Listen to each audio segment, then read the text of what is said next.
The opinions expressed on this program are solely those of individual participants and do not necessarily reflect the views of either Spectrum Generations or Time Warner Cable. Mature Lifestyle is made possible by Hollywood Casino. There's no place like Hollywood. And by Knowlton Hewins Roberts Funeral Homes and Cremation Service. Our homes are warm and welcoming, and we take care of you and your family like we would our own. Call us anytime. We are here for you.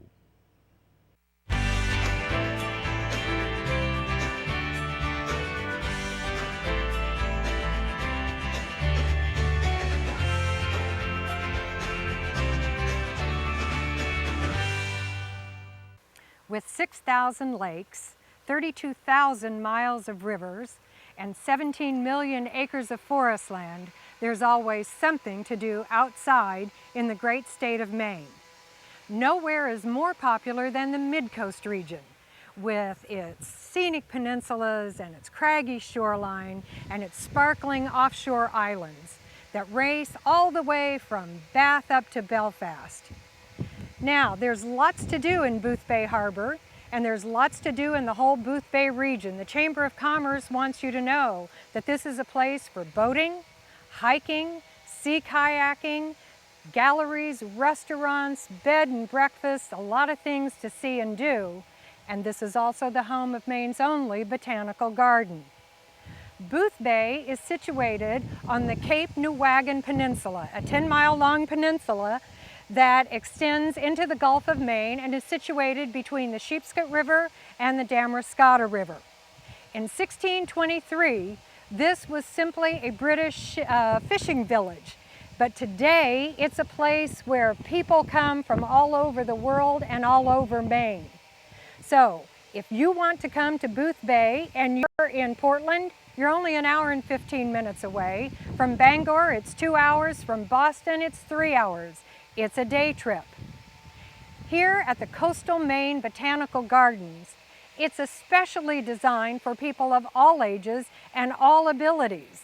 As you can see right here, I'm with Mary Chase and her granddaughter Jaya, who are very active and well-known faces here at the Coastal Maine Botanical Gardens. And Mary, as you can see, is in one of the scooters. This is something new to the garden so that people of all ages and abilities can get around and enjoy the gardens. Mary, you've been coming here since 2009. Yes. Does this scooter allow you to do things that you wouldn't otherwise do to get around the 248 acres that are part of Coastal Maine Botanical Gardens? It certainly does. I can go myself without anybody pushing me or worrying about a certain time for a cart tour.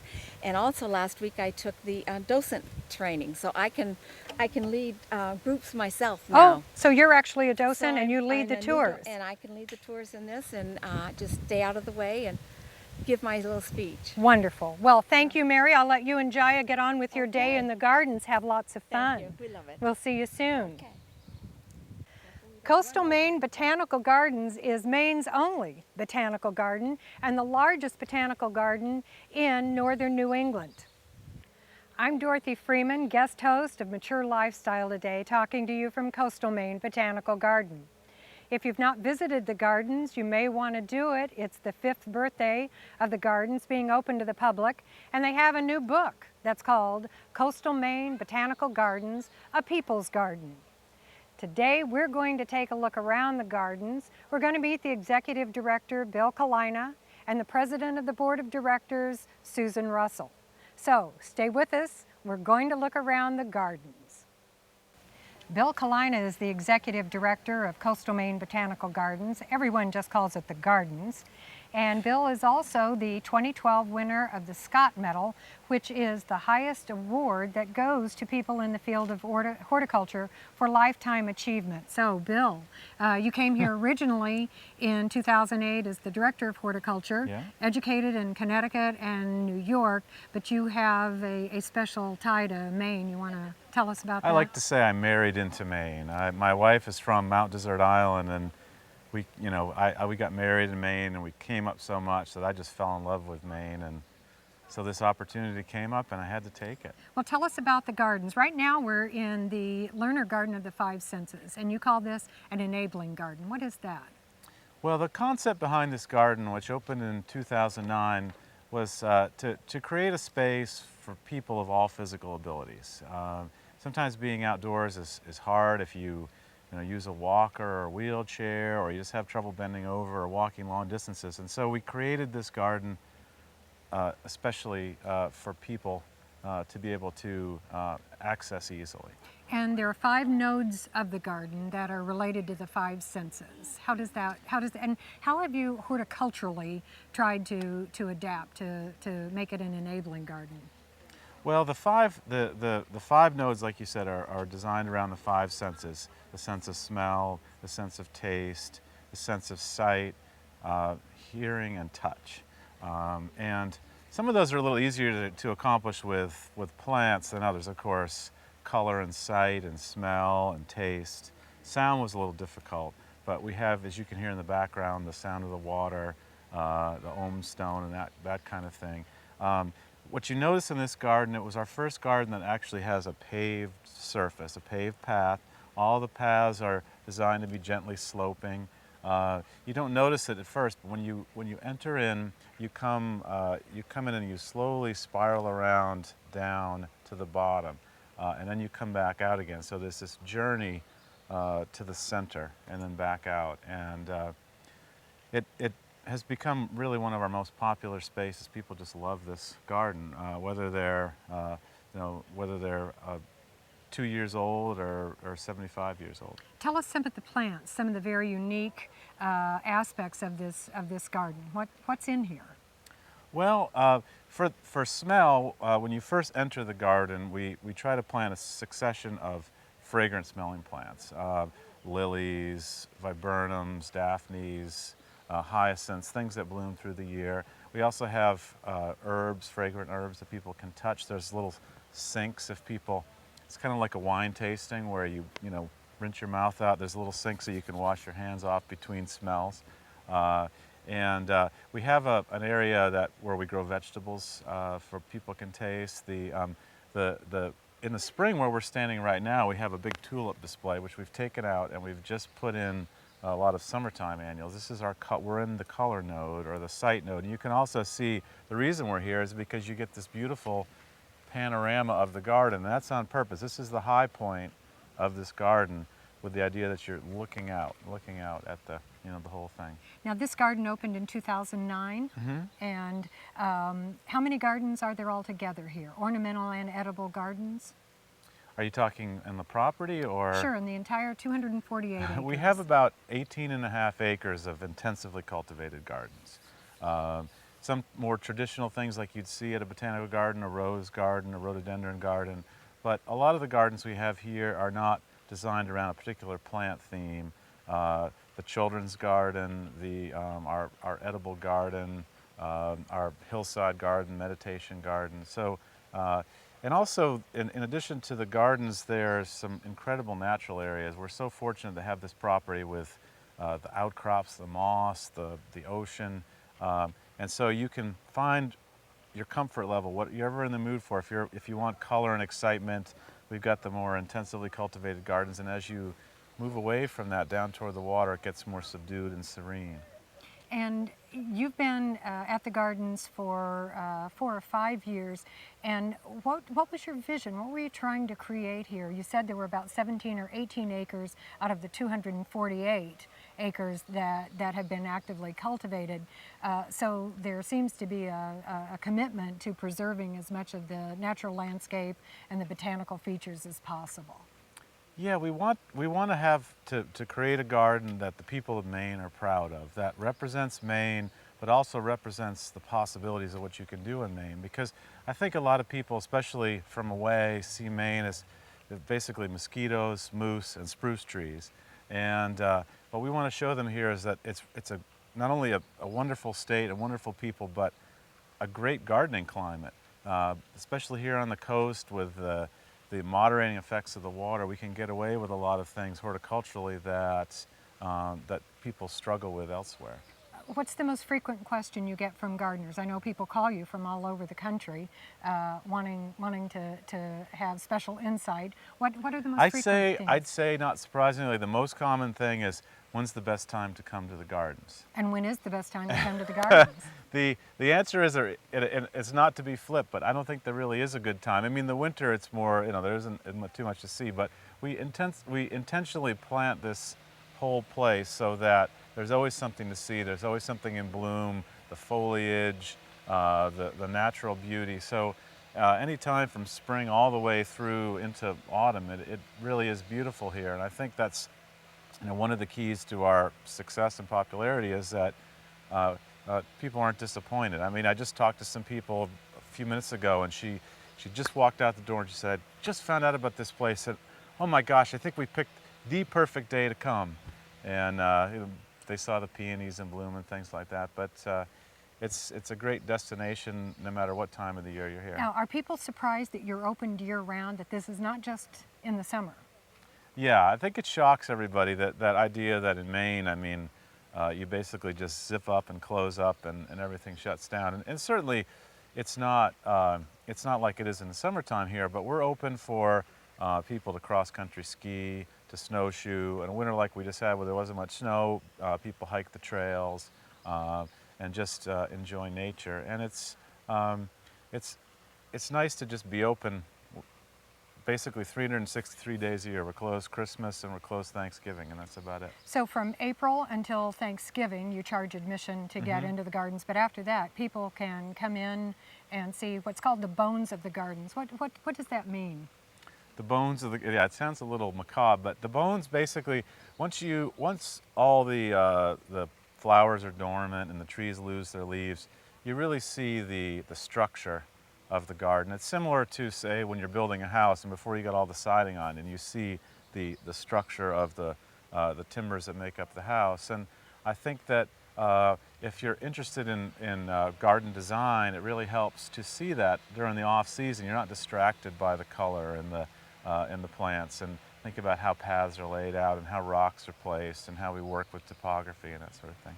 Now, in the 5 years since the garden, although the gardens actually began 20 years ago, you're celebrating your 5th birthday in the summer of 2012 of being open to the public. And each year you've had a growing number of visitors, but in 2012, in your birthday year, what are you expecting? Well, we're hoping to surpass 100,000 visitors this year. I think we've had a great spring so far with the early spring, and I think more and more people are finding out about us. And so I'm cautiously optimistic that we'll crack 100,000 this year. And you have visitors from around the world, and you have members. People can become a member of the gardens from close to all 50 states. As I was reading the statistics, it said 70% of the members of the gardens are from Maine, and 30% are from away. But I'd like to talk about the affordability of coming to the gardens. If the cost of the gardens is less than if you buy a ticket to a theater, and if you want to have popcorn and something to drink with it. And you also have special rates for seniors. Yes, we do. Yeah. So do you find that this is a popular destination, in part because there are things to do in the whole region, but I would think that the gardens is an anchor for a lot of the visits, a lot of the tourism. It is. It's really bringing people to the Boothbay Peninsula in a way that we could have never imagined. When we first conceived of this, we were thinking, well, we'll be lucky if we attract 25,000 people a year here, and after 5 years to be talking about 100,000 and then beyond is remarkable. I do feel that our average ticket price is about $10, less for seniors and children and more for a standard adult. Members, of course, get in free, and that's one of the great member benefits. But when you consider that just going out to lunch, what it costs, or just going to a movie, and people can come here and spend a whole day. We have a beautiful cafe. We have a gift shop. We have acres and acres of gardens to explore. So often people will come here in the morning and then stay all day, and maybe come back the next day too. Absolutely. Well, we're going to take a look at one of the other gardens, the Bibby and Harold Alphont Children's Garden, and Bill will be back with us then, so stay tuned. We'll be right back. This is the new Hollywood. Hollywood Casino, featuring the heart-pounding action of live table games with Vegas-style blackjack, roulette, poker, and more. Now playing at the place where the fun never stops. From the thrill seekers to the blockbuster winners, here you've got the lead role, because there's no place like Hollywood. Spectrum Generations. Live healthy, live well. Get answers, get connected. Spectrum Generations, specializing in the art of aging. Life should be celebrated. It's a special day when family and friends gather together to celebrate the life of a loved one. A celebration of life helps us honor our loved one and keep our memories alive.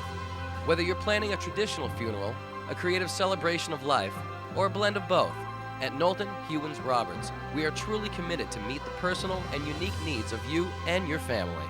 Knowlton Hewins Roberts. Visit us online or visit our 2 locations in Augusta and Winthrop. We're now in the Bibby and Harold Alphont Children's Garden. I'm still here with Bill Cullina. Bill, tell us about this wonderful garden that's especially designed for children. This is our most ambitious project. It opened in 2010. It's about 2.5 acres, and it has so many different features that engage kids. We tried to build this garden so that it would be fun and educational, but not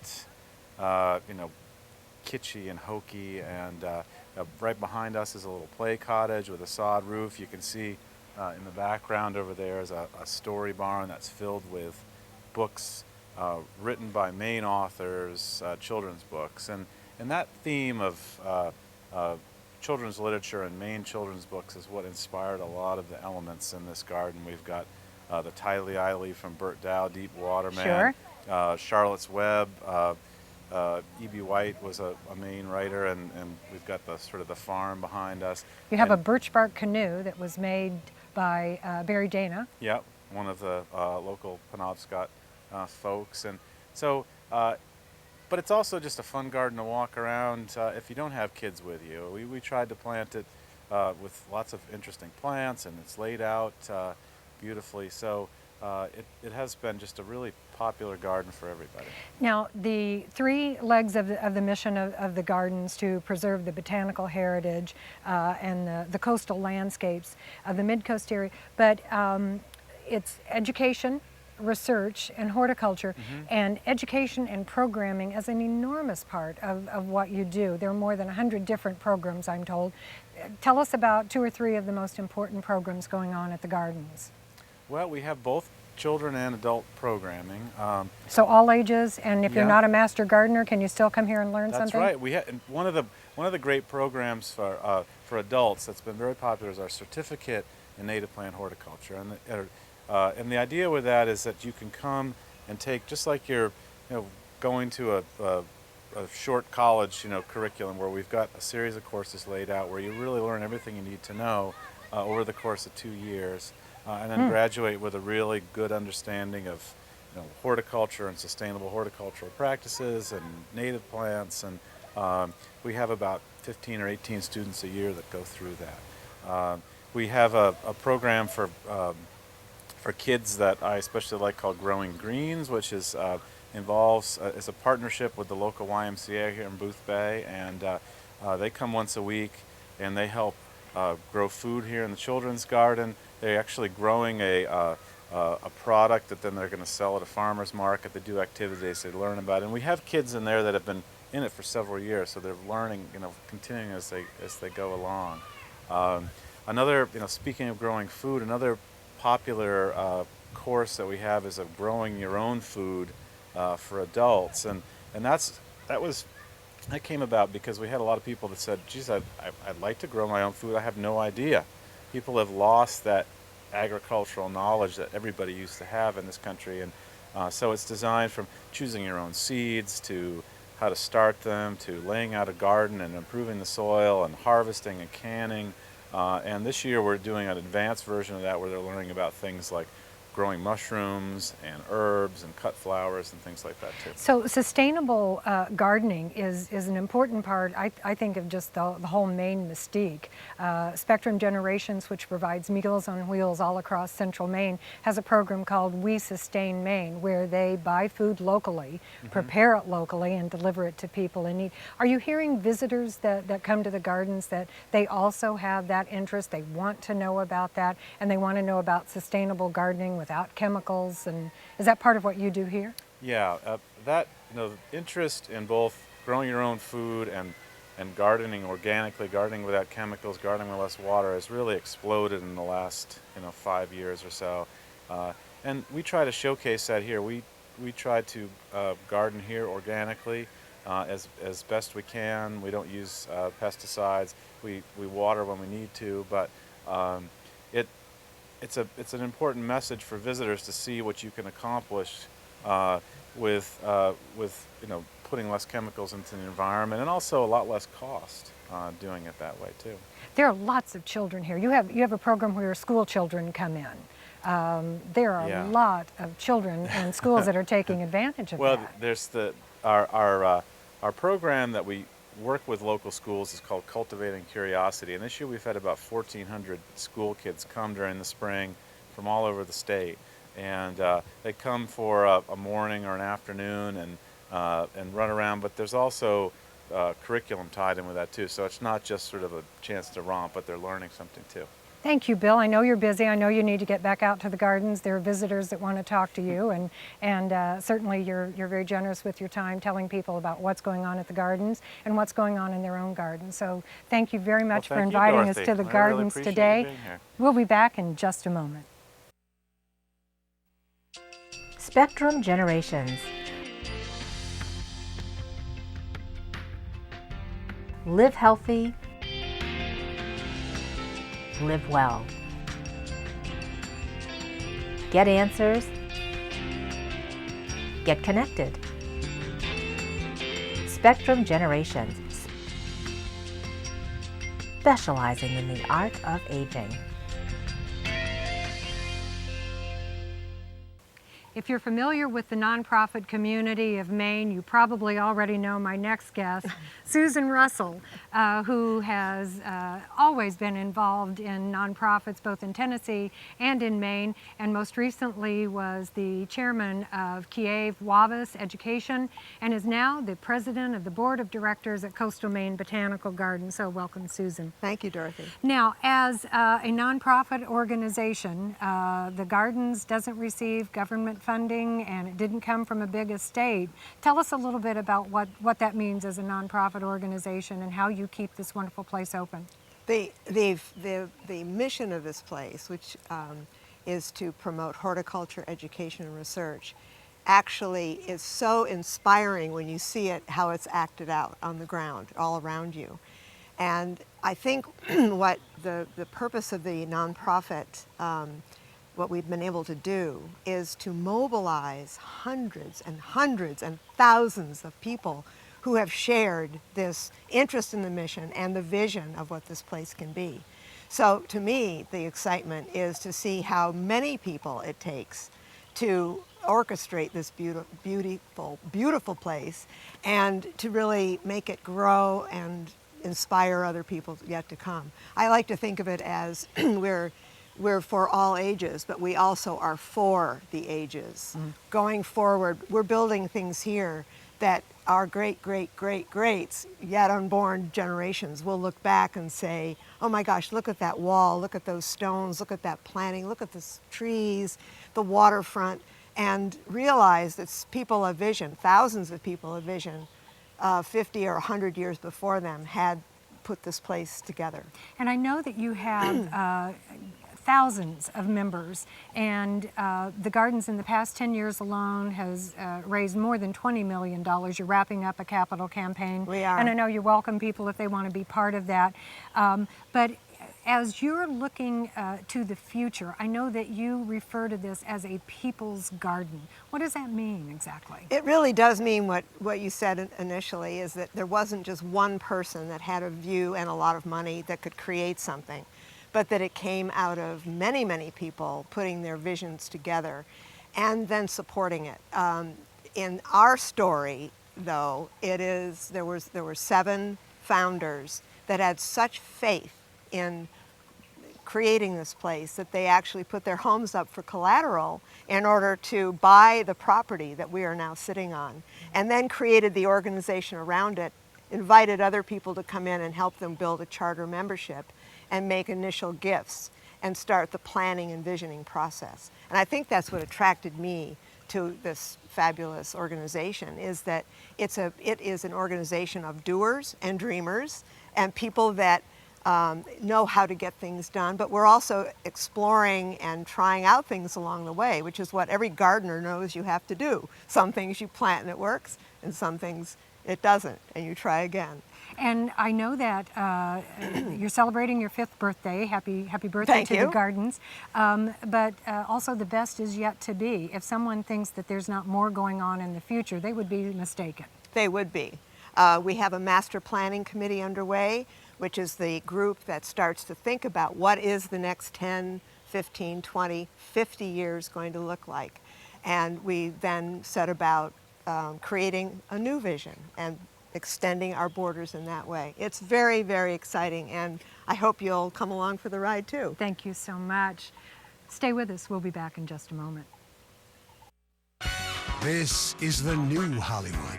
Hollywood Casino, featuring the heart-pounding action of live table games with Vegas-style blackjack, roulette, poker, and more. Now playing at the place where the fun never stops. From the thrill seekers to the blockbuster winners, here you've got the lead role, because there's no place like Hollywood. Gosh, it's been a wonderful day here at the Gardens in Boothbay. You know, if you're watching this program and you live anywhere in Maine, you're a day trip away. From Boston, Nova Scotia, you can get here. Same thing for New Hampshire. Treat yourself and your family, and whether you're coming in the summer or you're coming in the off-season, please think about taking a trip to the Mid-Coast. They call this the jewel of the Mid-Coast, and I think it's probably a pretty good name. Whether it's people that love to hike, or people who love flowers or sculpture or education or programs, there's something here for everyone. And if you're a senior in Maine, just remember the last week of September is Active Aging Month, and this is a great place to hike or use one of the scooters. We're always happy to see the gang at Spectrum Generation from Damariscotta coming to the gardens. This is a unique Maine story. These gardens didn't come from a large benefactor or a university. This is a people's garden. 7 people from Boothbay who used their homes as down payment to purchase the land so that the gardens could be here for all of Maine. And they have a new book called Coastal Maine Botanical Gardens, a people's garden. You can get this in the Gardens bookstore, in their gift shop, or you can buy it online at Down East. This has been a wonderful day. So happy to see you again. I'm Dorothy Freeman, and this is Mature Lifestyle. Mature Lifestyle is made possible by Hollywood Casino. There's no place like Hollywood. And by Knowlton Hewins Roberts Funeral Homes and Cremation Service. Our homes are warm and welcoming, and we take care of you and your family like we would our own. Call us anytime. We are here for you.